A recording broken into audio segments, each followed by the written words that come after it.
তারপর বাবা হ্যাঁ কেমন আছিস? খুব ভালো আছি বাবার কৃপা। খুব সুন্দর লাগছে তোকে, তোর সোয়েটারটার পিছনে টিভি ঢাকার কাপড়টা সেম কালার। হ্যাঁ বাটিটারও। ঠিক ঠিক ঠিক ঠিক ঠিক। আর একজন দেখ ভিডিও করা শুরু করছে, দেখ কাঁপতেছে। দেখ কেমন করতে থাকে, দেখ ওই ওই এখন ঘুরতে থাকবে ও।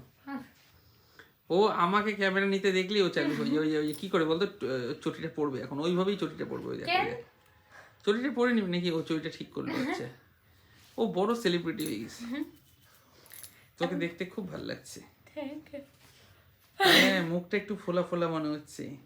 হ্যাঁ মোটাই চলবো একটু হালকা। থুতু। না না ওগুলো কিছু হয় না, মুখ নিচু করো বাবা, অতটা না, মোটামুটি রাখো। একদম না না ওরকম কোনো, তাহলে ভূতের সিরিয়াল অভিনয় করতে হবে। হ্যাঁ বাবা কালকে রাত্রে একটা ঘটনা ঘটছে। কি?